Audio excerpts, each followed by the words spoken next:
all doing good. So ਅੱਜ ਆਪਾਂ discuss ਕਰਾਂਗੇ relative stability of cycloalkanes that is called Beer-Steins theory। ਹੁਣ ਉਹ ਕਹਿੰਦੇ ਕਿ ਜਦੋਂ ਸਾਈਕਲੋਅਲਕੇਨਸ ਆਏ ਸੀਗੇ, ਠੀਕ ਹੈ, ਜਦੋਂ ਉਹਨਾਂ ਦੀ ਇਨਵੈਂਸ਼ਨ ਹੋਈ ਸੀਗੀ ਉਸ ਟਾਈਮ ਉਹ ਸਿਰਫ ਓਨਲੀ ਆਪਾਂ ਕੰਸੀਡਰ ਕਰਦੇ ਸੀ ਕਿ 6 ਮੈਂਬਰ ਰਿੰਗਸ ਨੇ, ਠੀਕ ਹੈ। ਲੈਬੋਰਟਰੀ ਦੇ ਵਿੱਚ ਸਿਰਫ 6 ਕਾਰਬਨ ਤੱਕ ਦੀਆਂ ਰਿੰਗਸ ਹੀ ਪ੍ਰਪੇਅਰ ਕਰ ਸਕਦੇ ਆ, ਠੀਕ ਆ। ਦੈਟ ਮੀਨਸ ਜਿਹੜੀਆਂ ਰਿੰਗਸ 7 ਜਾਂ 8 ਕਾਰਬਨ ਜਾਂ ਮੋਰ ਦੈਨ 7 ਜਾਂ 8 ਕਾਰਬਨ ਤੋਂ ਜ਼ਿਆਦਾ ਹੋਣਗੇ ਉਹ ਅਨਨੋਨ ਸੀਗੇ ਆਪਣੇ ਲਈ ਅਰਲੀਅਰ ਸਟੇਜਸ ਦੇ ਵਿੱਚ।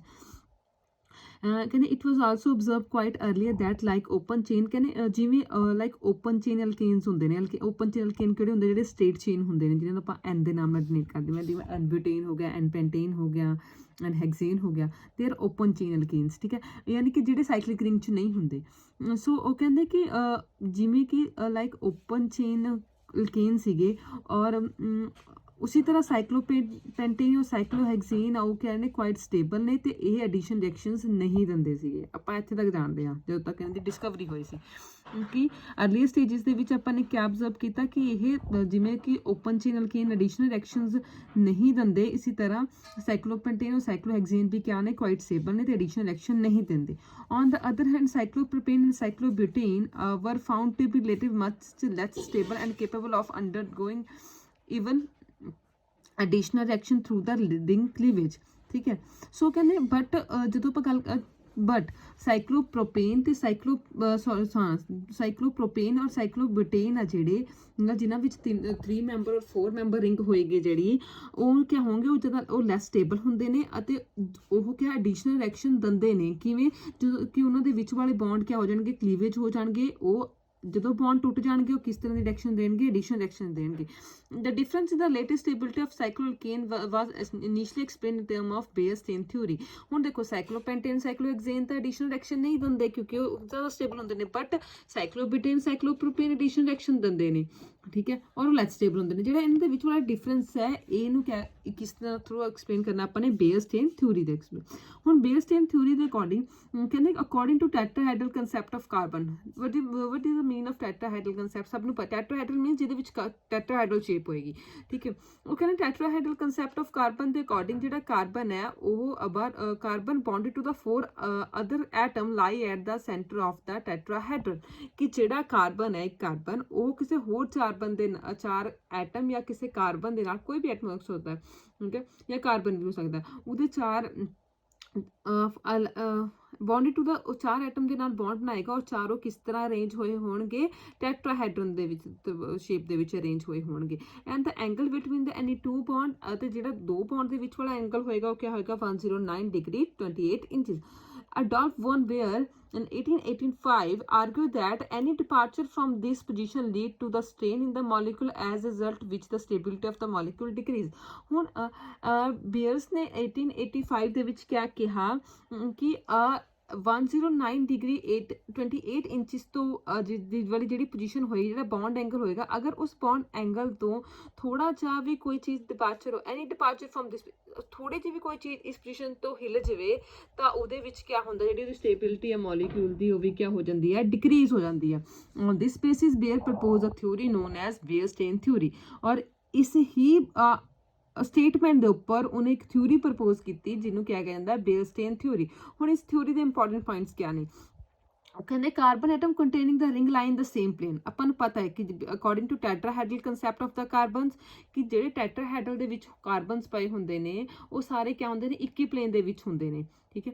ਕਾਰਬਨ ਐਟਮ ਕੰਸਿਸਟ ਅ ਰਿੰਗ ਅਲਾਈ ਇਨ ਦਾ ਸੇਮ ਪਲੇਨ, ਜਾਂ ਫਿਰ ਜਦੋਂ ਕੋਈ ਵੀ ਰਿੰਗ ਬਣਦੀ ਹੈ, ਠੀਕ ਹੈ, ਲਾਈਕ ਸਾਈਕਲੋਬਿਊਟੇਨ ਸਾਈਕਲੋਪ੍ਰੋਪੇਨ ਪੈਂਟੇਨ ਜਾਂ ਹੈਗਜ਼ੇਨ ਹੋ ਗਿਆ, ਉਹ ਸਾਰੇ ਇੱਕ ਹੀ ਪਲੇਨ ਦੇ ਵਿੱਚ ਪਏ ਹੋਣਗੇ। Consequently the bond angle between the adjacent carbon atom of the ring no longer remain 109 degree which is the normal bond for the tetrahedron carbon, ਠੀਕ ਹੈ।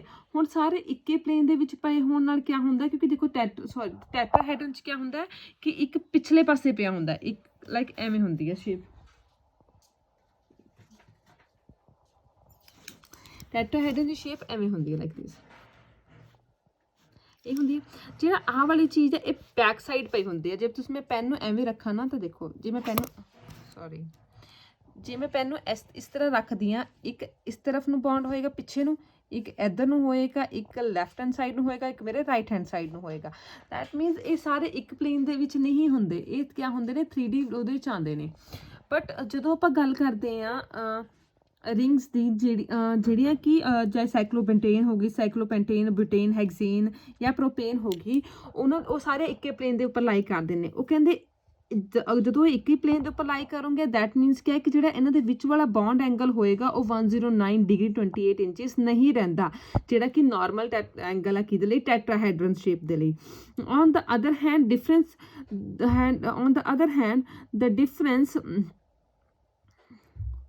different ring have different value of this angle, always obvious ਹੀ ਗੱਲ ਹੈ, ਕਿਉਂਕਿ ਦੇਖੋ ਕਹਿੰਦੇ ਕਿ different rings ਦੀ different bond angle value ਹੋਏਗੀ। ਉਹ ਤਾਂ ਆਪਾਂ ਨੂੰ ਪਤਾ ਹੈ ਕਿ ਅਗਰ ਆਪਣੇ ਕੋਲ ਪ੍ਰੋਪੇਨ ਹੈ ਉਹਦੇ 'ਚ 3 ਕਾਰਬਨ ਹੋਣਗੇ, ਅਗਰ ਬਿਊਟੇਨ ਹੈ ਸਾਈਕਲੋਬਿਊਟੇਨ 4 ਹੋਣਗੇ, ਅਗਰ ਸਾਈਕਲੋਪੈਂਟੇਨ ਹੈ ਤਾਂ 5 ਕਾਰਬਨ ਹੋਣਗੇ। ਦੈਟ ਮੀਨਸ ਉਹਨਾਂ ਦੀ ਸਟਰਕਚਰ ਵੀ ਅਲੱਗ ਹੋਏਗੀ ਔਰ ਉਹਨਾਂ ਦੀ ਕਿਆ ਹੈ ਜਿਓਮੈਟਰੀ ਵੀ ਅਲੱਗ ਹੋਏਗੀ। ਜਿਓਮੈਟਰੀ ਅਲੱਗ ਹੋਣ ਦੇ ਨਾਲ ਉਹਦਾ ਬੌਂਡ ਐਂਗਲ ਵੀ ਅਲੱਗ ਹੋਏਗਾ। ਸੋ for instance cyclopropane ring is a triangle having cyclopropane ਜਿਹਦੇ ਲਾਈਕ ਉਹ ਕਹਿੰਦੇ ਐਗਜ਼ਾਮਪਲ ਦੇਖੋ, ਜਿਹੜੀ ਸਾਈਕਲੋਪ੍ਰੋਪੇਨ ਹੁੰਦੀ ਹੈ ਉਹ ਇੱਕ ਕਿਹਾ ਟ੍ਰਾਇੰਗੂਲਰ ਸ਼ੇਪ ਦੇ ਵਿੱਚ ਪਏ ਹੁੰਦੇ ਤੇ ਉਹਨਾਂ ਦੇ ਵਿੱਚ ਵਾਲਾ ਬੌਂਡ ਐਂਗਲ ਕਿੰਨਾ ਹੁੰਦਾ ਬੌਂਡ ਐਂਗਲ ਕਿੰਨਾ ਹੁੰਦਾ 60 ਡਿਗਰੀਜ਼। ਠੀਕ ਹੈ ਜੀ। second point देखो कहने any deviation positive or the negative from the normal tetrahedral angle 109 degree 28 is during the formation of a ring produce the internal strain in the resultant molecule which make the molecule unstable। ठीक है। वो कहने कोई भी division या positive division हो चाहे negative division हो, यानी कि या तो कंट्रैक्ट होंगी रिंग या फिर रिंग ਵਧੂਗੀ। ठीक है, टेट्राहेड्रल तो ज़्यादा बढ़ जाऊंगी या टेट्राहेड्रल तो घट जाऊंगी डिवीजन। वो कहने कोई भी ਪੋਜ਼ਿਟਿਵ ਜਾਂ ਨੈਗੇਟਿਵ ਡਿਵੀਜ਼ਨ ਹੁੰਦੀ ਹੈ ਜਦੋਂ ਨਾਰਮਲ ਟੈਟਰਾਹੈਡਰ ਐਂਗਲ ਦੇ ਵਿੱਚ, ਬੌਂਡ ਐਂਗਲ ਦੇ ਵਿੱਚ, ਜਿਹੜਾ ਕਿ 109 ਡਿਗਰੀ 28 ਇੰਚਜ਼ ਹੈ, ਉਹਦੇ ਕਰਕੇ ਕੀ ਹੁੰਦਾ ਇੱਕ ਰਿੰਗ ਪ੍ਰੋਡਿਊਸ ਹੁੰਦੀ ਹੈ। ਠੀਕ ਹੈ, ਡਿਵੀਜ਼ਨ ਦੇ ਕਰਕੇ ਰਿੰਗ ਦੇਖੋ, ਅਗਰ ਮੇਰੇ ਕੋਲ ਟੈਟਰਾਹੈਡਰਲ ਐਂਗਲ ਹੈ, ਮੈਂ ਇਹਦੀ ਸਾਈਡ ਨੂੰ ਚੇਂਜ ਕਰਕੇ ਇਹਨੂੰ ਕਿਆ ਬਣਾਤਾ ਸਕੇਅਰ ਬਣਾਤਾ ਇੱਕ, ਯਾਨੀ ਕਿ ਡਿਵੀਜ਼ਨ ਤਾਂ ਆਈ ਹੈ ਨਾ। ਠੀਕ ਹੈ, ਉਹਦੇ ਨਾਲ ਇੱਕ ਰਿੰਗ ਫਾਰਮ ਹੋਈ। ਉਹ ਰਿੰਗ ਫਾਰਮ ਹੋਣ ਨਾਲ ਕਿਆ ਹੋਇਆ ਕਿ formation of a ring produce an inter, ਉਹ ਵਾਲੀ ਰਿੰਗ ਇੰਟਰਨਲ ਸਟ੍ਰੇਨ ਪ੍ਰੋਡਿਊਸ ਕਰੂੰਗੀ। ਇੰਟਰਨਲ ਸਟ੍ਰੇਨ ਮਤਲਬ ਅੰਦਰੂਨੀ ਖਿਚਾਵ ਪ੍ਰੋਡਿਊਸ ਕਰੂੰਗੀ।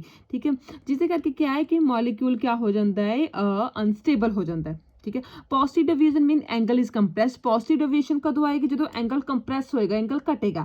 नेगेटिव डिवीजन कदों आएगी जो एंगल ਵਧੇਗਾ, यानी कि 109 डिग्री 28 इंचज तो अगर अपने को एंगल घट रहा है ਤਾਂ ਪੋਜ਼ਿਟਿਵ ਡਿਵੀਏਸ਼ਨ, ਅਗਰ 109 ਡਿਗਰੀ 28 ਇੰਚਸ ਤੋਂ ਐਂਗਲ ਵੱਧ ਰਿਹਾ ਦੈਟ ਮੀਨਸ ਨੈਗੇਟਿਵ ਡਿਵੀਏਸ਼ਨ। ਠੀਕ ਹੈ, ਹੁਣ ਦੇਖੋ ਫॉर ਐਗਜ਼ਾਮਪਲ, ਹੁਣ ਜੇ ਮੈਂ ਗੱਲ ਕਰਾਂ ਦੋਨਾਂ ਦੀ, ਮੇਰੇ ਕੋਲ ਅਗਰ ਮੈਂ ਗੱਲ ਕਰਾਂ ਸਾਈਕਲੋਪ੍ਰੋਪੇਨ ਦੀ ਔਰ ਸਾਈਕਲੋਬਿਊਟੇਨ ਦੀ, ਸਾਈਕਲੋਪ੍ਰੋਪੇਨ ਦਾ ਬੌਂਡ ਐਂਗਲ 60 ਡਿਗਰੀ ਹੈ, ਦੂਸਰੇ ਦਾ ਕਿੰਨਾ 90 ਡਿਗਰੀ, ਯਾਨੀ ਕਿ ਦੋਨਾਂ ਦੇ ਵਿੱਚ ਐਂਗਲ ਘਟ ਰਿਹਾ ਤੇ ਇੱਥੇ ਕਿਹੜੀ ਡਿਵੀਏਸ਼ਨ ਆਏਗੀ ਪੋਜ਼ਿਟਿਵ ਡਿਵੀਏਸ਼ਨ ਆਏਗੀ।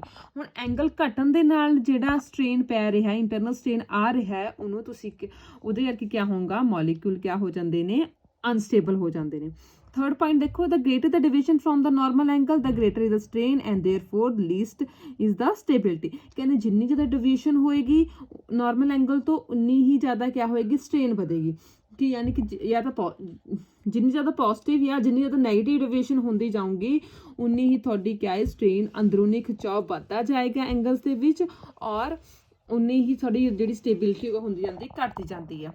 जिसमें it may be noted however the sign of deviation make no sense. कि साइन ऑफ डेविएशन का कोई मतलब नहीं है, ਤੁਸੀਂ ਪੋਜ਼ਿਟਿਵ ਨੈਗੇਟਿਵ ਜਿਹੜਾ ਆਪਾਂ ਲਾਉਂਦੇ ਉਹਨਾਂ ਦਾ ਕੋਈ ਮਤਲਬ ਨਹੀਂ ਹੈ, ਸਿਰਫ ਆਪਾਂ ਆਪਣੇ ਦੇਖਣ ਲਈ ਕਿ ਇਹ ਵੱਧ ਰਿਹਾ ਔਰ ਇਹ ਘਟ ਰਿਹਾ, ਸਿਰਫ ਉਹਦੇ ਕਰਕੇ ਇਸ ਪਰਪਸ ਨਾਲ ਯੂਜ਼ ਕਰਦੇ ਹਾਂ। More the stability of the ring system more easily it is form. ਜਿੰਨੀ ਜ਼ਿਆਦਾ ਸਟੇਬਿਲਿਟੀ ਹੋਏਗੀ ਰਿੰਗ ਸਿਸਟਮ ਦੀ ਉਨੀ ਹੀ ਜਲਦੀ ਈਜ਼ਲੀ ਉਹ ਕਿਆ ਹੋਣਗੇ ਫਾਰਮ ਹੋਣਗੇ। ਠੀਕ ਹੈ ਜੀ।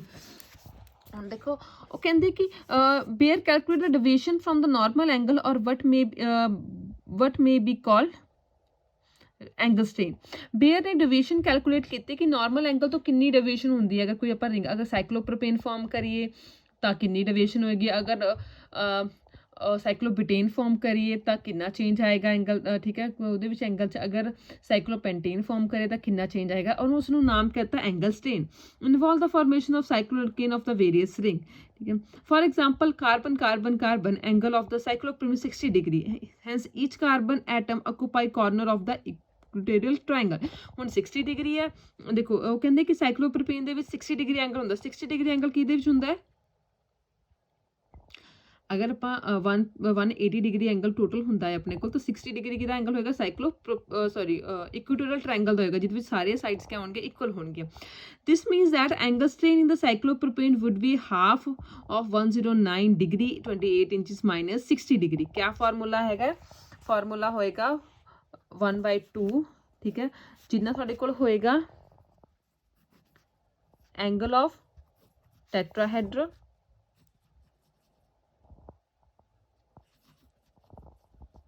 लिख भी नहीं हो रहा मैं तो, माइनस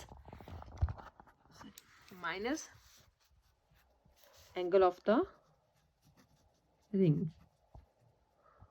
ठीक है।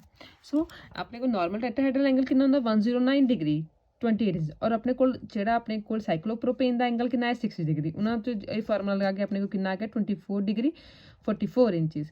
Similarly carbon angle in the cyclobutane is 90। Cyclobutane ਦੇ ਵਿੱਚ ਕਿੰਨਾ ਹੋਏਗਾ? 90 डिग्री ਹੋਏਗਾ। Each of the carbon atom situated the corner of the square, तो स्क्वायर आएगा। सो अपने को ਜਿਹੜੀ डिवीजन होएगी वो कितनी होएगी? 9 डिग्री 44 इंचज। आ बाकी सारियां डिवीजन ਦਿੱਤੀਆਂ ਹੋਈਆਂ। ਹੁਣ ਦੇਖੋ, ਹੁਣ ਆਪਾਂ ਨੇ ਇਹ ਗੱਲ ਕਹੀ ਕਿ ਜਿੰਨੀ ਜ਼ਿਆਦਾ ਡਿਵੀਜ਼ਨ ਹੋਏਗੀ ਉਨੀ ਹੀ ਜ਼ਿਆਦਾ ਕਿਆ ਹੋਏਗੀ? ਆਪਣੇ ਕੋਲ स्ट्रेन होएगी, ठीक है। जितनी ज़्यादा डिवीजन होएगी उन्नी स्ट्रेन होएगी और उन्नी ही लीस्ट क्या होएगी? अपने को स्टेबिलिटी। और लास्ट पॉइंट अपने पढ़िया कि ਜਿਹਦੇ ਵਿੱਚ ਉਹ ਰਿੰਗ ਜਲਦੀ ਫਾਰਮ ਹੋਏਗੀ ਜਿਹਦੀ ਸਟੇਬਿਲਿਟੀ ਜ਼ਿਆਦਾ ਹੋਏਗੀ। ਹੁਣ ਦੇਖੋ ਇਹਨਾਂ ਵਿੱਚੋਂ ਕਿਹੜੀ ਰਿੰਗ ਸਾਈਕਲੋਪ੍ਰੋਪੇਨ, ਸਾਈਕਲੋਬਿਊਟੇਨ, ਸਾਈਕਲੋਪੈਂਟੇਨ ਦੀ ਗੱਲ ਕਰਦੇ ਹਾਂ ਆਪਾਂ, ਠੀਕ ਹੈ। ਸੋ ਸਭ ਤੋਂ ਘੱਟ ਜਿਹੜੀ ਡਿਵੀਜ਼ਨ ਉਹ ਕਿਹਦੇ ਵਿੱਚ ਆ ਰਹੀ ਹੈ? ਐਂਗਲ ਸਟ੍ਰੇਨ ਸਭ ਤੋਂ ਘੱਟ ਕੀ ਚਾਹੀਏ? ਸਾਈਕਲੋਪੈਂਟੇਨ ਦੇ ਵਿੱਚ। ਦੈਟ ਮੀਨਸ ਇਹ ਸਭ ਤੋਂ, ਅਗਰ ਆਪਾਂ ਤਿੰਨਾਂ ਨੂੰ ਕੰਪੇਅਰ ਕਰੀਏ ਸਾਈਕਲੋਪ੍ਰੋਪੇਨ, ਸਾਈਕਲੋਬਿਊਟੇਨ, ਸਾਈਕਲੋਪੈਂਟੇਨ ਨੂੰ, ਤਾਂ ਇਹ ਈਜ਼ੀਲੀ ਫਾਰਮ ਹੋਏਗੀ ਕਿਉਂਕਿ ਇਹ 'ਚ ਸਟ੍ਰੇਨ ਘੱਟ ਹੈ, ਇਸ ਕਰਕੇ ਇਹਦੀ ਸਟੇਬਿਲਿਟੀ ਜ਼ਿਆਦਾ ਹੈ। ਜਿੰਨੀ ਜ਼ਿਆਦਾ ਸਟ੍ਰੇਨ ਹੋਏਗੀ ਉਨੀ ਹੀ ਘੱਟ ਕਿਆ ਹੋਏਗੀ? ਆਪਣੀ ਸਟੇਬਿਲਿਟੀ। ਔਰ ਆਪਾਂ ਨੇ ਲਾਸਟ ਪੁਆਇੰਟ ਪੜ੍ਹਿਆ ਕਿ ਜਿਸ ਰਿੰਗ ਦੀ ਸਟੇਬਿਲਿਟੀ ਜ਼ਿਆਦਾ ਹੁੰਦੀ ਹੈ ਉਹ ਬਹੁਤ ਈਜ਼ੀਲੀ ਫਾਰਮ ਹੁੰਦੀ ਹੈ। ਹੁਣ ਆਪਾਂ ਗੱਲ ਕਰਦੇ ਹਾਂ evidence in the favour of Baeyer strain theory. ਤਾਂ ਉਹ ਕਹਿੰਦੇ ਆ ਕਿ ਕਹਿੰਦੇ it is obvious from the bond angle of that the magnitude of strain goes decrease as produced from cyclopropane to cyclopentane. Hence the ace of the formation and stability show the corresponding increase. This is actually found to be so. The ace of formation and stability of cyclohexane could be justified in the view of the small angle strain in its cases. ਉਹੀ ਕਿਹਾ ਜਿਹੜੀ ਮੈਂ ਗੱਲ ਹੁਣ ਕੀਤੀ ਹੈ ਕਿ ਜਦੋਂ ਤੁਸੀਂ ਐਂਗਲ ਸਟ੍ਰੇਨ ਦੇਖਦੇ ਹੋ ਕਿ ਜਦੋਂ ਦੇਖਦੇ ਹੋ ਸਾਈਕਲੋਪ੍ਰੋਪੇਨ ਤੋਂ ਸਾਈਕਲੋਪੈਂਟੇਨ ਵੱਲ ਦੇਖਦੇ ਹੋ ਤਾਂ ਡਿਕਰੀਜ਼ ਕਰਦੀ ਐਂਗਲ ਸਟ੍ਰੇਨ ਡਿਕਰੀਜ਼ ਕਰਨਾ, ਸਟੇਬਿਲਿਟੀ ਵੱਧਦੀ ਹੈ। ਸਟੇਬਿਲਿਟੀ ਵਧਣ ਦੇ ਨਾਲ ਉਹਨਾਂ ਦੀ ਏਸ ਆਫ ਫਾਰਮੇਸ਼ਨ ਕਿਆ ਹੁੰਦੀ ਹੈ? ਯਾਨੀ ਕਿ ਈਜ਼ੀਲੀ ਉਹ ਫਾਰਮ ਹੁੰਦੇ ਨੇ, ਠੀਕ ਹੈ। ਔਰ ਇਹ ਹੁੰਦਾ ਐਕਚੁਅਲ 'ਚ ਵੀ ਹੁੰਦਾ। ਤੇ ਹੁਣ ਆਪਾਂ ਗੱਲ ਕਰਦੇ ਸਾਈਕਲੋਹੈਕਸੇਨ ਦੀ ਮਾਈਨਸ 'ਚ ਆਉਂਦੀ। ਦੈਟ ਮੀਨਸ ਉਹ ਤੋਂ ਵੀ ਉਹ ਘੱਟ ਫਾਰਮ ਹੋਣਗੇ, ਜਲਦੀ ਫਾਰਮ ਹੋਣਗੇ ਉਹ ਤੋਂ ਵੀ ਜ਼ਿਆਦਾ, ਠੀਕ ਹੈ ਨਾ, ਸਾਈਕਲੋਪੈਂਟੇਨ ਤੋਂ ਵੀ। In fact cycloalkane having 7 or the more atom were not known to exist at the time of the Bayer was attribute the increasingly large strain of the formation of higher rings.